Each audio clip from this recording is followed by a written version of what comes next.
Do you want to be the most confident woman in the room so that when you show up and you share vulnerably and authentically, you feel completely at home in yourself and you don't shrink or pull back or disappear when people start paying attention?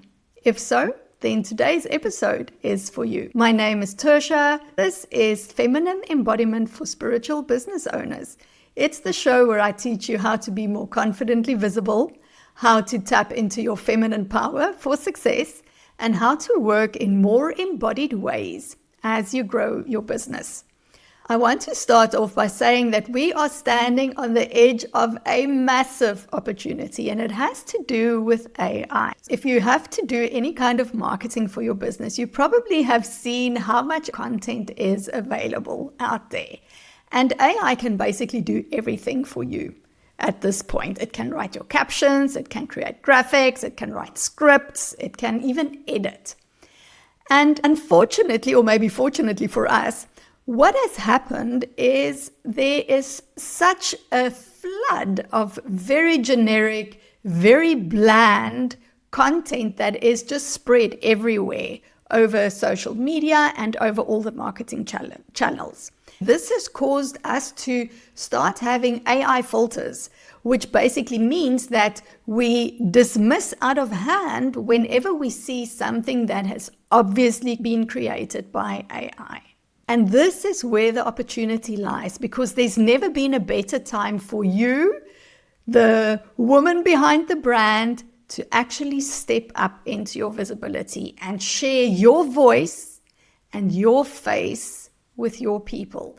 That is something that AI will never be able to replicate. And especially now where there is a trust recession, people are not buying the way that they used to, it's more important than ever for us to create that trust and connect with our audience. And showing up live, whether it is actually live on social media or creating podcasts or recording videos or doing workshops or events, this is where the gold lies. This is where the connection lies. And this is where we can really create transformation with our audience. So that's why there's never been a better time to be more visible. And perhaps you even know this yourself, and yet there is this little gremlin that is in the way of you stepping up fully. Because even if you know that you need to be more confident and you need to be more visible, you won't necessarily feel safe enough to do so.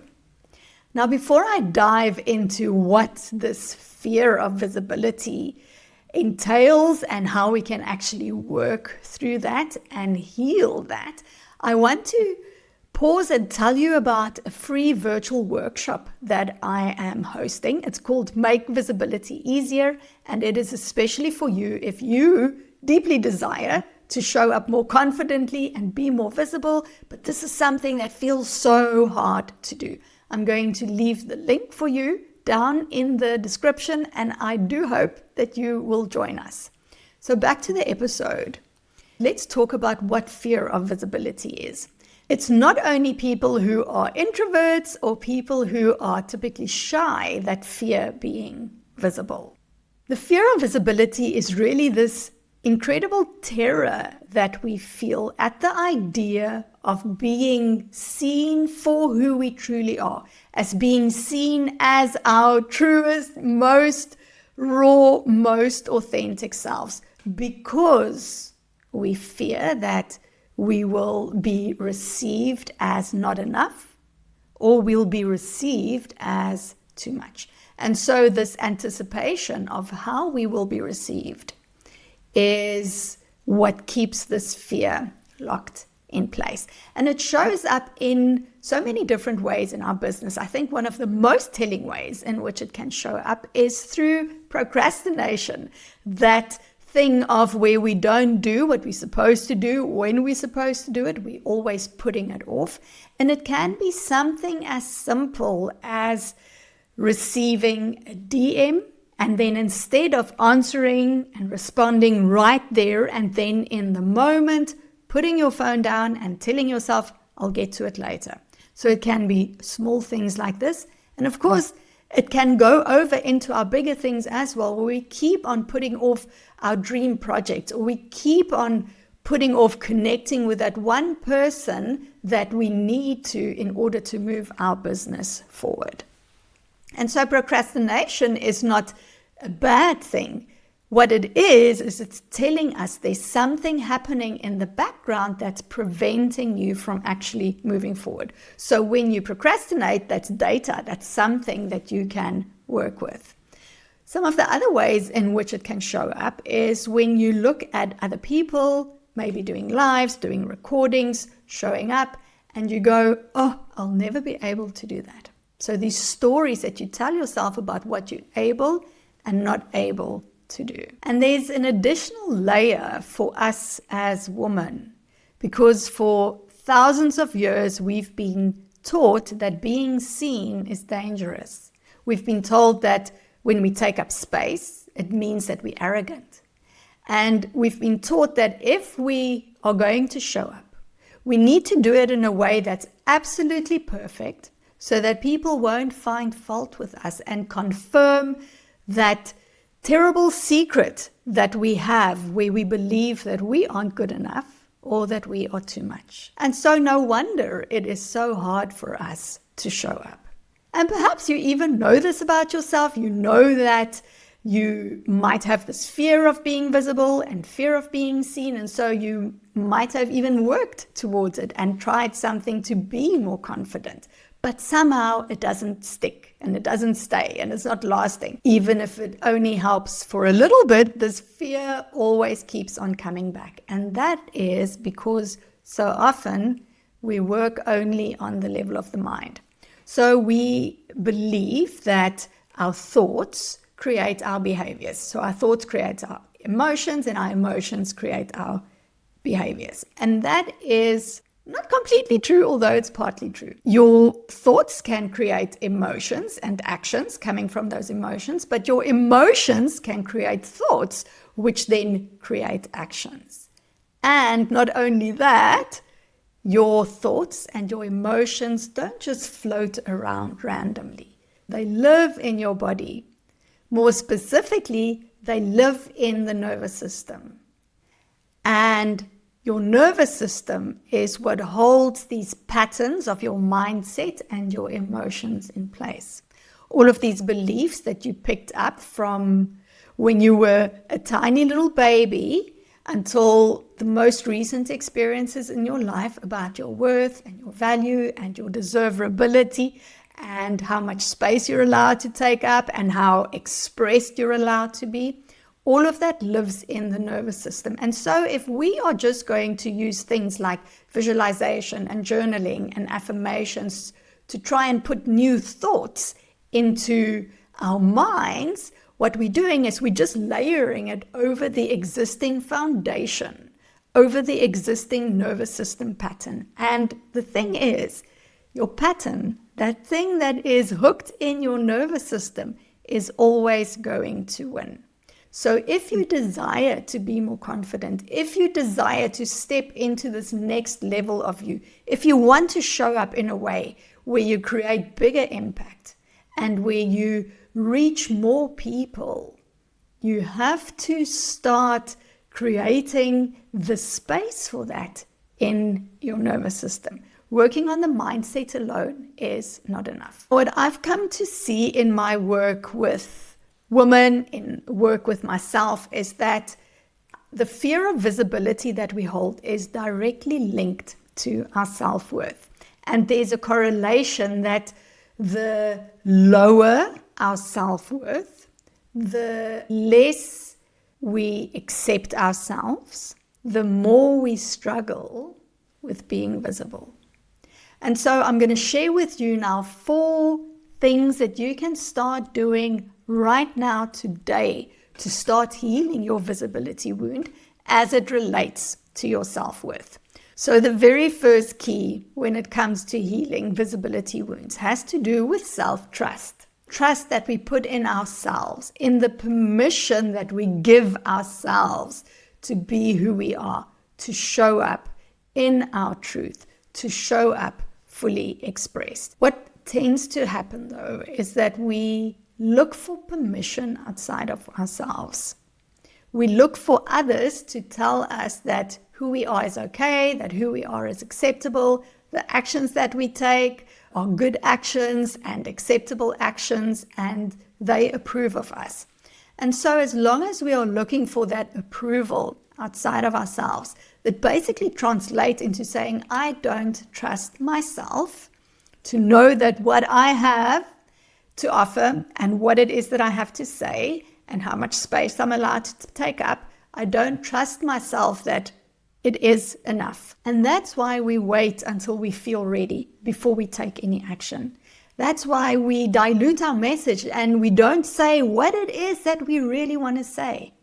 That's why we contort ourselves so that we don't make other people feel uncomfortable. Now, a practice that I love for developing self-trust is really getting to know what the yes and the no in your body feels like. And this is why it's so important to develop body sensitivity. In fact, it's one of the first things that I teach my students in my Magnetic Visibility Accelerator. When we develop this body sensitivity, it allows you to get into contact with the feelings and the sensations in your body. And this is like your internal GPS, so that you can start feeling your yes and your no. And it doesn't matter if you're a very visual person or if you're a very logical person, everyone can learn the skill of becoming sensitive to the feelings and the sensations in their body. And when you can feel this yes and no in your body, what this does is it roots you in your own authority, and you notice that you no longer start looking for permission outside of yourself to show up as who you are. So this is how we develop self-trust. The second key to healing your fear of being visible is self-acceptance. If you want to be visible, fully visible, you need to stop editing yourself. Now, there's a difference between being visible and being seen. We can be visible, we can be loud, we can be all over the place, but that doesn't really let us be seen.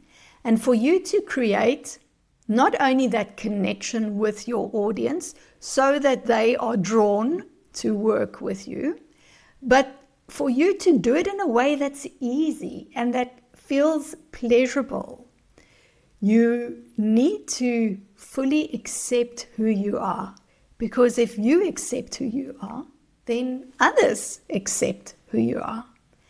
There's 8 billion people on the planet. You are not for everyone. Imagine if all 8 billion people wanted to connect with you and create that relationship with you. It's excessive. It will never happen and it won't work. And so it's a good thing that we're not for everyone. And if you fully accept who you are and you show up as that full spectrum self, then this also helps those people who are meant for you to find you. The third key to healing your fear of being visible has to do with comparing yourself to others.